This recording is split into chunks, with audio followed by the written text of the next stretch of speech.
Hello student, welcome back on my YouTube channel.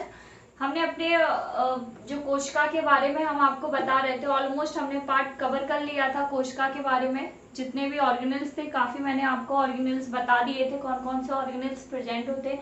अभी हम उसके आगे के ऑर्गेनेल्स के बारे में पढ़ेंगे। हम आपको वही ऑर्गेनेल्स बता रहे हैं जो इम्पोर्टेंट है एग्जाम के लिए। वैसे तो सेल्स में काफी कुछ प्रेजेंट होता है, ठीक है, तो उतने ही आपको याद करने हैं, उतने ही के बारे में आपको जानना है।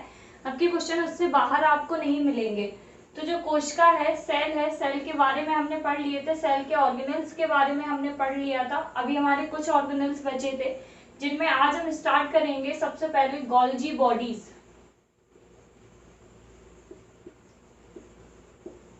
गोल्जी बॉडीज हमने आपको जो स्टार्टिंग के वीडियो में सबसे पहला जो लेक्चर हमने आपको दिया था सेल के बारे में, कोशिका के बारे में, हमने आपको उसी दिन कोशिका के सारे ऑर्गेनेल्स बता दिए थे कि कौन कौन से ऑर्गेनेल्स प्रेजेंट होते हैं, जिससे जब हम आपको वो ऑर्गेनेल्स पढ़ाएंगे तो आपको वो उनकी लोकेशन, आपको वो रिमेम्बर याद आ जाएंगे, आपको वो कि हमने इन ऑर्गेनेल्स के बारे में पढ़ा था। क्योंकि अभी अगर आप वीडियो आज पहली बार देख रहे होंगे तो आपको समझ में नहीं आएगा कि गोल्जी बॉडीज क्या, सीधा गोल्जी बॉडीज कैसे। तो आप पिछले वीडियो जाके देखिए, तब आपको चीजें एकदम क्लियर हो जाएंगी। तो हम आज क्या पढ़ेंगे, गोल्जी बॉडीज के बारे में।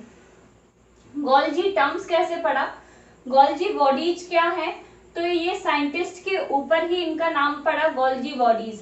साइंटिस्ट थे कौन से, कैमिलियो गोल्गी, कैमिलियो गोल्गी करके एक साइंटिस्ट थे, जिनके नाम के ऊपर क्या पड़ा, गोल्जी बॉडीज का नाम पड़ा। किनके ऊपर, कैमिलियो गोल्गी के नाम पर, ठीक है। अगर हम इसके स्ट्रक्चर की बात करें, गोल्जी बॉडीज का स्ट्रक्चर कैसा होता है,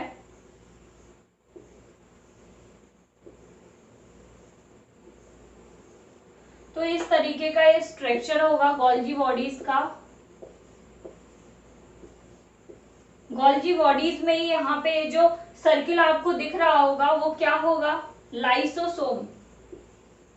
लाइसोसोम ये भी हमारा सेल का एक ऑर्गेनेल है। लाइसोसोम भी एक सेल का ऑर्गेनेल है जो किसके साथ से ही जुड़ा रहता है, गोल्जी बॉडीज के साथ में ही जुड़ा रहता है। इसलिए हम लोग गोल्जी बॉडीज में ही लाइसोसोम को पढ़ेंगे, उसको कंप्लीट करेंगे। तो जो गोल्जी बॉडीज का स्ट्रक्चर है वो 3 फेज से बना हुआ होता है। 3 फेज होते हैं इसमें, ट्रांस फेज, ये होता है वैक्यूल,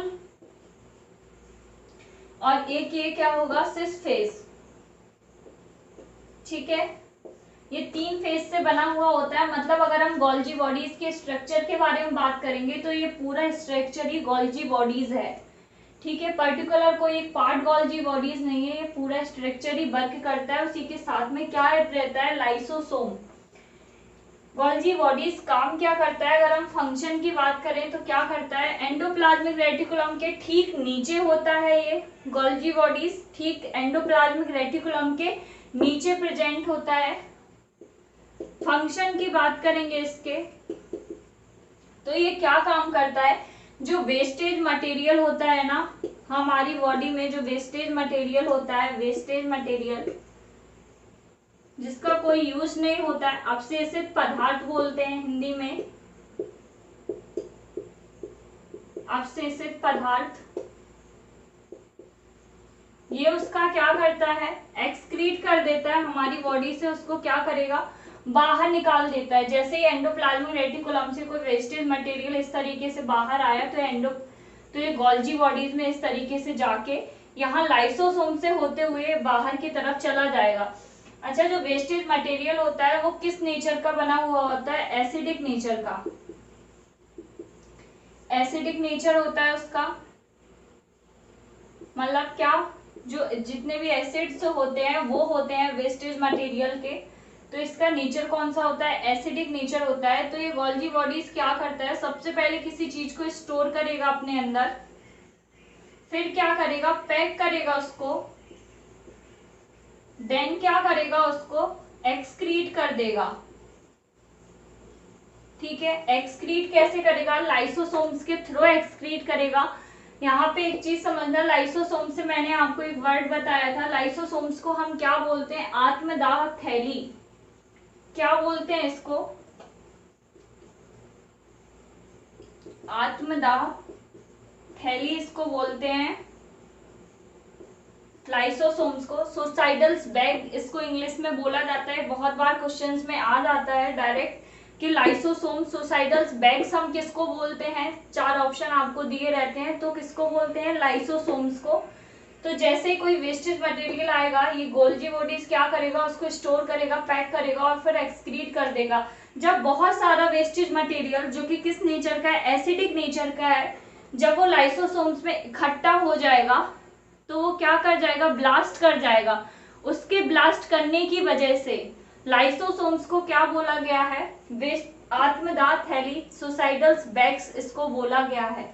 लाइसोसोम्स का टर्म्स किसने दिया था, लाइसोसोम्स की डिस्कवरी किसने दी थी, तो पैलेडे करके साइंटिस्ट हैं, पैलेडे करके साइंटिस्ट हैं, जिन्होंने हमें क्या बताया था, लाइसोसोम्स के बारे में बताया था कि लाइसोसोम्स होता क्या है। आत्मदाह थैली लाइसोसोम्स को बोलते हैं। इतना चीज क्लियर है। गोल्जी बॉडीज ये भी डबल बॉन्डेड ऑर्गेनेल है, किसमें प्रेजेंट होता है, सेल्स में प्रेजेंट होता है। कहाँ पे प्रेजेंट होता है, एंडोप्लाज्मिक रेटिकुलम के ठीक पीछे प्रेजेंट होता है गोल्जी बॉडीज। गोल्जी टर्म्स किस पे पड़ा, उनके साइंटिस्ट के नाम से गोल्जी बॉडीज का टर्म्स लिया गया। कैमिलियो गोल्जी करके एक साइंटिस्ट थे जिन्होंने हमें गोल्जी बॉडीज के बारे में बताया था। गोल्जी बॉडीज का सेल्स में क्या काम होता है, जो जितने भी वेस्टेज मटेरियल होते हैं जिनका कोई यूज नहीं होता है सेल में, उसको ये बाहर निकालने का काम करता है, उसको एक्सक्रीट कराने का काम करता है। ठीक है, किसकी हेल्प से काम करता है, ये लाइसोसोम की मदद से करता है, जिसको हम क्या बोलते हैं, आत्मदाह थैली इसको बोलते हैं। ठीक है, इतना चीज क्लियर हो गया। नेक्स्ट क्या हमारा आता है, राइबोसोम्स।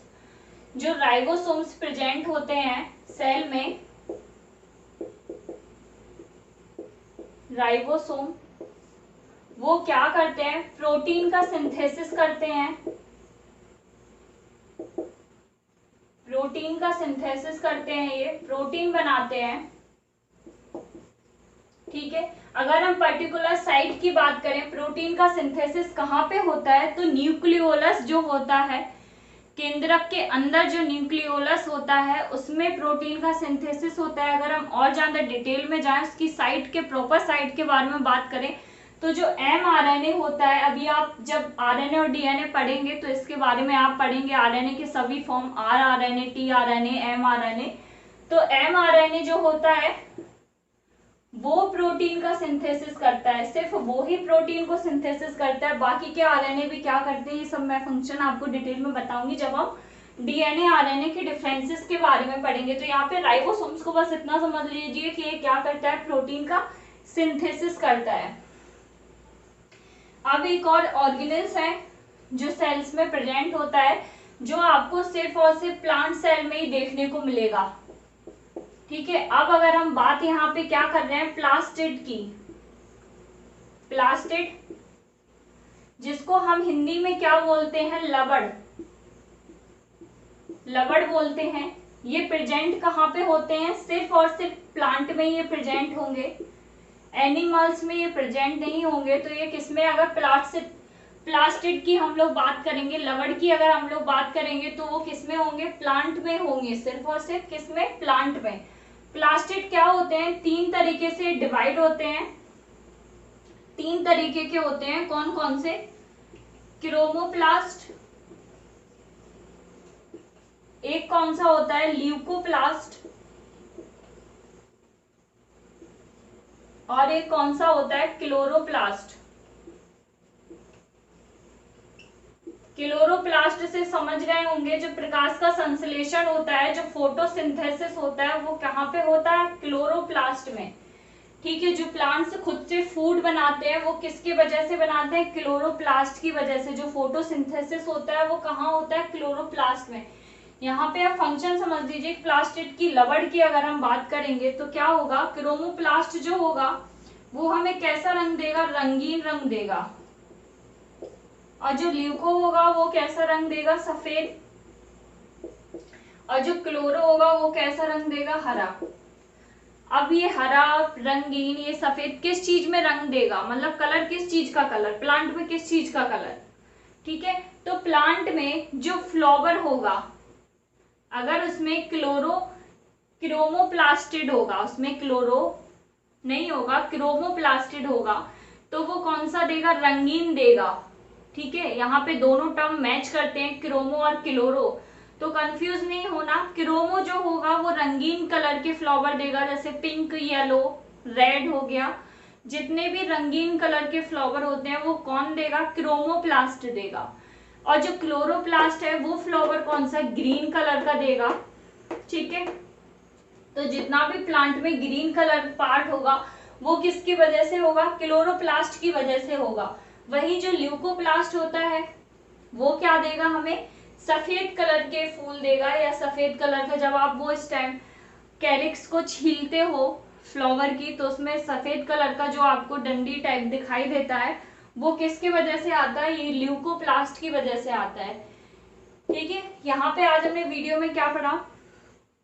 आपको मैंने प्लास्टिड के बारे में बताया। सबसे स्टार्टिंग में क्या बताया? गोल्जी बॉडीज के बारे में बताया कि वो डबल बॉन्डेड ऑर्गेनेल होता है, जिसके साथ में क्या अटैच रहता है? लाइसोसोम। ठीक है, लाइसोसोम क्या करता है? एक्सक्रीट कर देता है। और ब्लास्ट होता है एसिडिक नेचर की वजह से, इसलिए उसको क्या बोलते हैं? आत्मदाह थैली बोलते हैं उसको। ठीक है, गोल्जी बॉडीज क्या करता है? जितना भी वेस्टेज मटेरियल एंडोप्लाज्मिक रेटिकुलम से आता है उसको क्या करता है? स्टोर करेगा, फिर उसको पैक करेगा, उसके बाद उसको क्या करेगा? एक्सक्रीट कर देगा। वेस्टेज मटेरियल जो होता है वो किस नेचर का होगा? एसिडिक नेचर का होगा, जिस वजह से लाइसोसोम को क्या बोला गया? आत्मदाह थैली। लाइसोसोम नाम किसने दिया था? कौन से साइंटिस्ट ने दिया था? तो पैलेडी करके एक साइंटिस्ट थे जिन्होंने हमें लाइसोसोम के बारे में बताया था। गोल्जी बॉडीज के बारे में हमें किसने बताया था?